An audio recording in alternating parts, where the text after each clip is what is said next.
This is Dave McCain with the Right Tree Genealogy, doing another video on FTDNA, and this one is, I thought it's been a few weeks since I've looked at the Discover More. I think it's time for me to take a look to see what they've done. I've logged into my father's account. I'm going to go straight into it and just play with it straight from the screen. This is what happens. You click on it, it goes straight into your haplogroup, your terminal SNP. That didn't used to happen, so that's an added feature they've done here. I'm going to step through each one of these. I didn't do that before, so this is what I see from mine. This is my terminal SNP, country frequency. It says that this particular terminal SNP is in the United States, and it's because it was formed here. The notable connections, they've added some more. So when the last time I had this, we didn't have all these people. They continue to add new people weekly or every few weeks. Sometimes it's old data and sometimes it's new data. And what I mean by that is Johnny Cash, he's born 1932, died 2003. Well, Tutankhamun is actually one that they've added. Granted, my relationship to him is 20,000 years ago, but the point is they've added Tutankhamun connections. Now for me, that's not my primary focus, but it is kind of cool to know that Tutankhamun is actually in my haplogroup.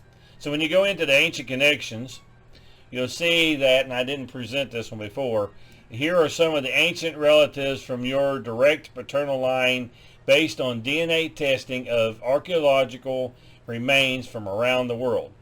These are basically academic DNA that you can see that was found, and they did the test and was able to determine that it was at least from the L2 DNA line. So that's an interesting thing that you have. So when you go into the suggested projects, it's broken up into two categories on this page here.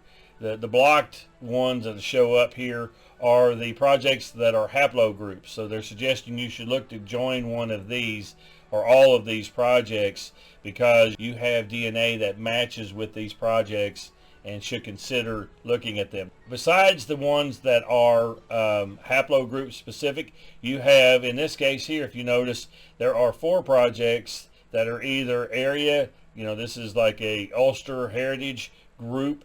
It's not a particular haplogroup, it's an actual regional group, and then there's projects that are surname projects.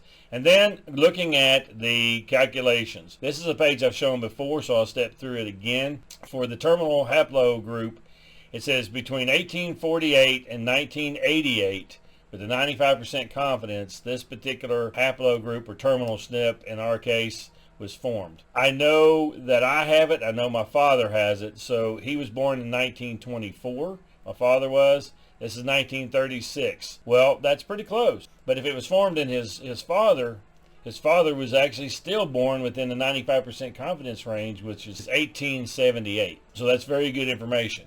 Here's another category I've not really clicked often, but it actually tells you what the variance that terminal SNP location has. Like it's FTA 47557. This is what the ancestral was. This is the location. Here's the ancestral value, and this is the derived value, which is from a T to a C. So that's all great information. Now when you go back to the haplo story, you can actually click on the highlighted block here button. You're going back up, so you're going up your tree one step. Same information. You're going to have the same, all the other categories I've already clicked on are going to still be there, but going back into scientific data, you can take and say, okay, they're saying this formed, the mean is 1882, but the range is 1783 to 1948. Well, since this is the McCain SNP, we do know, since we have enough testers in the area, we know that it formed, again, within the confidence zone. The great-grandfather, we know that he had it because all his children that we've tested, the lines all have this SNP. If it goes back one more further, well, his father would have been born in this same range as well. For us, since we have multiple testers in the area, the data is really good there. So I stepped through all the different options that we have now and showed you that you can actually click and just step back. It automatically pops up. If you're logged into your kit, you can automatically look at your DNA haplogroup and back up from there. So you see the data. You don't have to type it in now. It automatically populates it. Now, with that said, the more testers you have in an area, the tighter these numbers will be. You notice that I was telling you they were falling right in line. The 95% confidence nailed the family lines for each of the SNPs. So that was great information. If you don't have a lot of testers in yours, always look for a second cousin, third cousin, fourth cousin, fifth cousin, if you can find a male that way. Always step up one generation at a time if you want the best definition. Well, thanks for watching this quick video today, and hopefully you found it informative. Please consider subscribing right here or checking out these other videos on DNA. Let's continue learning together.